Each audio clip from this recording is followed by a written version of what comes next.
Olá, bom dia. Hoje é domingo, dia do Sol, e o Sol está em Sagitário. De lá ele enxerga Júpiter e é uma boa hora da gente refletir se a gente tem pensado, estudado, refletido, conversado sobre as nossas verdades, o que a gente veio iluminar, né? De alguma forma, eu sempre acho que o Sol acaba tendo a ver com isso, como se fosse um holofote, como se fosse a lanterna do eremita, né? O que que a gente tem iluminado, o que que a gente gosta de iluminar na gente mesmo e na nossa vida.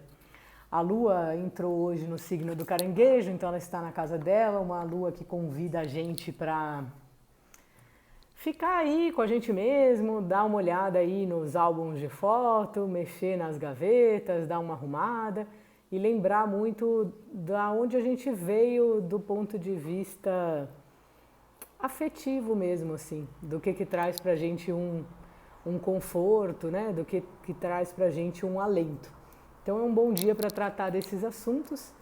A Vênus hoje está num estado chamado estacionária para começar a retrogradação. Então esses primeiros dias aí, quando começa a retrogradação, o planeta fica num estado, num ritmo mais lento, então não é muito recomendado assim para assuntos de Vênus. Então, para tratar de contratos, relacionamentos e tal, é bom esperar um pouquinho. Eu vou colocar aqui uma live que o Gui do Nó do Norte fez recentemente sobre esse assunto, se você quiser saber mais coisa.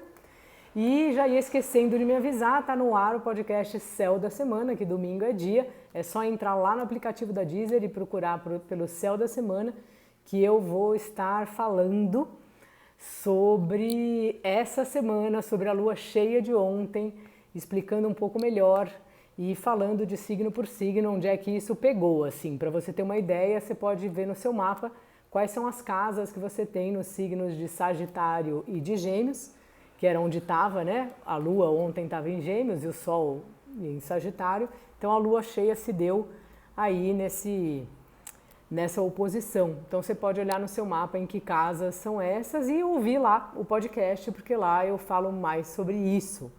E aí, se você ouvir o podcast, me conta aí o que você achou. Só lembrando, se quiser pedir o seu jogo Quem Sou Eu em 2022, aí nos favoritos eu explico melhor. Tá certo? Então vamos lá, hoje vamos de tarô do Mago Hipster e queria mandar um beijo aí para Giovana, que faz aniversário hoje. Giovana, tudo de bom, obrigada por estar aqui sempre. A Giovana falou para eu escolher o baralho que eu mais gosto e por acaso viajei e levei, né, trouxe para cá o baralho que eu mais gosto, que é o baralho do meu atendimento, o baralho do Mago Hipster. Então vamos tirar um conselho para hoje. Xararam. Ah, meu Deus. Ixi, tô meio indecisa. Não, vou tirar essa. A roda da fortuna. Olha lá. Essas coisas que acontecem que a gente não estava prevendo. E isso acontece o tempo inteiro, porque no fim a gente nunca está prevendo as coisas que acontecem. E é muito importante a gente não lutar contra isso, porque 90% do que acontece não tem muito o que fazer, né? Assim, não adianta a gente ficar brigando, a gente tem como tomar providências em relação ao que a vida traz, mas não dá pra gente achar que a gente controla algo.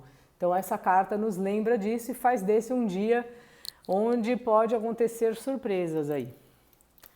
Vamos ver, vou tirar mais uma aqui, xararã. O Imperador, vou logo tirar mais uma. Nossa, o julgamento, esse jogo tá curioso. Toda hora tem um imperador ou uma imperatriz nos nossos jogos, você já percebeu? E olha que interessante, assim, o imperador fica olhando essa roda aí e dá a impressão que ele não sabe muito o que fazer, que ele só fica tentando se proteger. E assim, conforme a força da roda, não adianta a gente ficar nessa posição, ficar lutando contra. É melhor a gente ver como é possível administrar isso. E aqui eu achei louco esse jogo, dá uma sensação que o imperador, né, que gosta das coisas certas, né, uma carta número 4, de um lado tem a roda da fortuna, falando que algo vai acontecer e que as coisas não vão ficar como elas estão, e atrás dele tem o julgamento, né, que é uma carta que esse anjo toca essa trombeta e essa turma aqui, os mortos levantam, né, uma carta que fala da gente mudar com consciência, da gente olhar para tudo que já passou. Então me dá a sensação assim de talvez tenha uma resistência a mudanças inevitáveis, assim, uma porque a vida traz e outra porque o anjo já tocou a trombeta, não há muito o que fazer.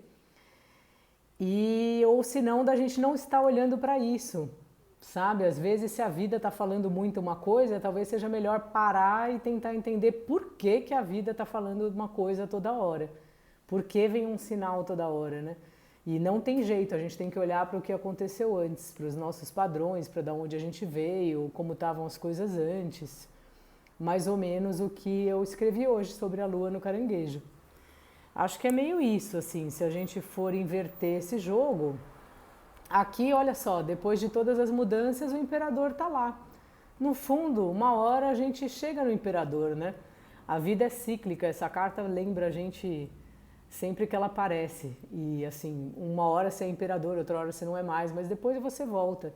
E isso que é importante a gente lembrar, porque a gente lida com os acontecimentos como se eles fossem permanentes e eles nunca são. E se fosse assim, assim já é, né? E se fosse assim... Tararã. E se fosse assim, o imperador está repensando ser imperador, que é o que tem acontecido aqui na maioria do jogo. Você está repensando? Às vezes é isso, a gente quer sair desse posto aqui. Cansou das responsabilidades, de estar sempre com essa posturinha aí, com essa mão no cinto. Eu adoro esse imperador que parece que ele está mandando um beijo, ó. E é isso então, gente. Então, bom domingo. Vamos ver aí até que ponto vale a pena ficar nessa cadeira. Um beijo, até mais.